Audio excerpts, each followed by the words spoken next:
a movie banned in Norway, financed by a Beatle, written in Barbados, filmed with sacred Jesus props, protested by rabbis, and featuring a UFO that no one planned. Welcome to the chaos of Life of Brian. Some movies are so chaotic, so historically inappropriate, and so accidentally brilliant that you remember the exact moment you first thought, they really made this? Life of Brian isn't one of those films, it's the film, and behind its holy madness is a treasure chest of bizarre truths. So let's dive into 20 insane facts you probably never knew. Stay with me? Fact number 3, fact number 10, and especially fact number 20 are wild. Let's begin where this unholy saga actually started. Number 1, the Amsterdam trip that lit the fuse. According to Eric Idle, the earliest sparks of Life of Brian did not come from a script room or a moment of divine inspiration. They came from Amsterdam. While premiering Monty Python and the Holy Grail, instead of celebrating, they were already joking about their next blasphemy. What if there was a guy born the same day as Jesus, but absolutely not Jesus? Amsterdam, where tourists find themselves, and the Pythons find new ways to offend the world. And speaking of spiritually questionable ideas, number 2, they borrowed props from a real Jesus movie. Production literally reused sets and costumes from Jesus of Nazareth, sacred robes, stone structures, dusty Middle Eastern roads, basically the biblical starter kit. It saved a fortune and gave the movie a level of authentic Jesus energy it absolutely did not deserve. Somewhere, a studio executive probably spilled his tea realizing his holy epic was recycled into Python chaos. And speaking of holy casting choices, number 3, the celebrity cameo Cleese wanted. John Cleese originally wanted a famous celebrity cameo as Jesus. Imagine a glamorous Hollywood star stepping in as Jesus for 20 seconds while the Pythons collapse laughing behind the camera. Eventually, they decided the joke hit harder if Jesus was played completely straight. It was one of the only moments of restraint in the entire production. Enjoy it. And this is the last time the Pythons choose subtlety, which brings us to a moment of accidental brilliance. Number 4, the accidental opening shots. Those sweeping, dramatic biblical shots at the beginning? Those were accidents. The lighting, lucky. The framing, lucky. The epic vibe, a beautiful mistake. The movie tricks you into thinking you're watching a serious religious epic for 20 seconds before instantly betraying you. And trust me, the movie's biggest accident is coming later in fact number 14. Number 5, Jones wanted a comedic art film. Jones didn't want typical bright, flat 70s comedy visuals. He wanted Life of Brian to look rich, painterly, dramatic, like a beautiful biblical epic that somehow wandered into a comedy club.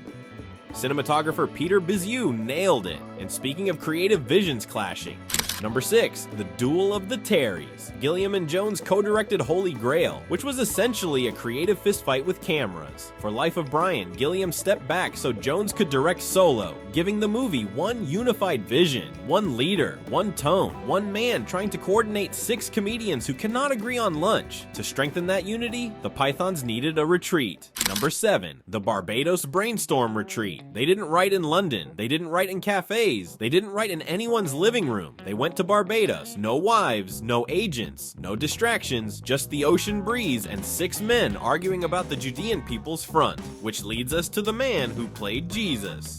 Number 8, Kenneth Colley's hidden struggle. Kenneth Colley, who appeared in Star Wars and EastEnders, played Jesus with a calm, commanding presence, but in real life had a severe stutter that miraculously vanished on camera. But here's the eerie part. He said playing Jesus felt like becoming someone else entirely. He described it as almost spiritual. The character took over. The Pythons were unsettled by how seriously he took it, especially since they were making a comedy. Colley treated Jesus like Olivier treated Hamlet. Meanwhile, the Pythons made a very intentional decision about Jesus' portrayal. Number 9, they refused to mock Jesus. Despite protests, the Pythons chose not to parody Jesus himself. They felt he was historically consistent. The comedy was in the confused humans around him, the misinterpretations, the followers, the rules, the confusion, the politics, not the original figure. If you're still watching, your Python IQ is definitely leveling up. Let's continue. Things get wild now. And speaking of wild, number Number 10. How a Beatle saved the film. The movie was nearly canceled until George Harrison stepped in, as in actual Beatle. He mortgaged his home, to fund the movie. The Pythons still call Life of Brian the most expensive movie ticket ever bought, because Harrison paid the entire budget just to watch it. Now that is fandom. By the way, would you mortgage your house for a comedy? Drop a comment if you would, or it is insane. I'm genuinely curious. And speaking of devotion to anatomy,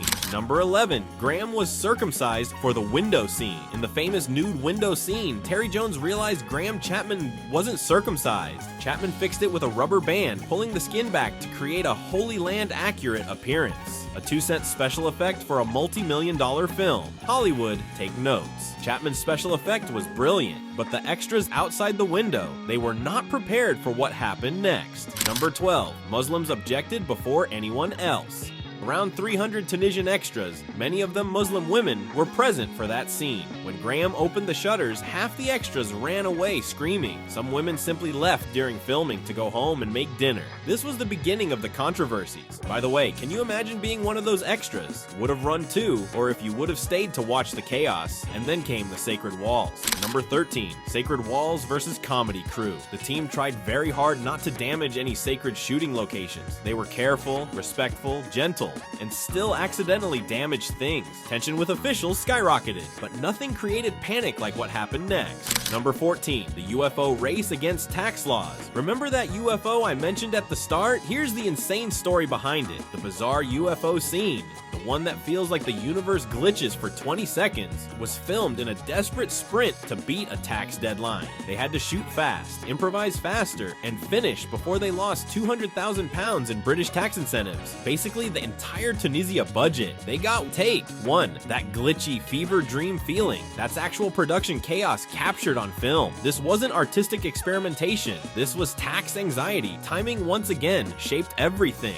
Number 15. Why America got the movie first. The UK had blasphemy laws to worry about. America had audiences who love rebellious cinema, so the movie premiered in the US first to build momentum before facing British censors. The strategy worked, and the protests did not stop. In fact, number 16. The first protesters were rabbis. Before churches got involved, rabbis were the first to protest. They condemned the film, warned people, and unintentionally provided incredible free marketing. Most hadn't even watched it. It's comforting to know internet culture existed long before the internet. On set, meanwhile, number 17. They had Dr. Graham Chapman on set. Chapman wasn't just starring as Brian, he was the set doctor. Picture this. It's 110 degrees in the Tunisian desert. Chapman is hanging on an actual wooden cross for the crucifixion scene, genuinely struggling not to pass out from heat exhaustion. And what's he doing? Singing "Always Look on the Bright Side of Life," take after take. While between shots, he's climbing down to treat other actors for sunburns, injuries, dehydration,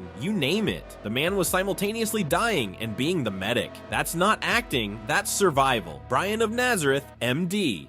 Number 18. Fake walls for forbidden graffiti. During the graffiti scene, they built fake walls because the real ones were too sacred to write on, meaning a joke about strict rules required strict rules to film, peak Python energy. But the controversies didn't stop there. Number 19. Chaos, controversy, and misinterpretation. After release, politicians, critics, and religious groups attacked the movie, often without watching it. Many assumed it mocked Jesus, even though the Pythons explicitly avoided that. The film was banned in Ireland, Norway, and parts of Italy. In the UK, 39 local councils prohibited screenings. 39. Some bans lasted over 20 years. Meanwhile, the Catholic Church's official newspaper gave it a positive review. Even the Pope's people were less offended than local British mayors. Which brings us to the final and wildest fact of all. Number 20. So wild that Norway banned it. Norway literally banned the movie. No nuance, no debate, just nope.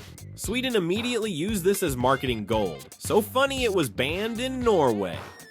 One country banned it, another country bragged about it, and that right there is Monty Python's entire legacy in one sentence. Life of Brian shouldn't have survived production, it shouldn't have survived politics, it shouldn't have survived religious outrage, censors, protests, or the very real danger of Graham Chapman losing that rubber band. But half a century later, it's still sparking debate, breaking rules, and making people laugh like lunatics. Here's my question: what's your favorite band movie of all time? Drop the title below. I'm making a list. If you loved these weird behind-the-scenes facts, hit like, subscribe, and check out our odd facts on Young Frankenstein, because that movie is an entirely different brand of madness. See you on the next trip.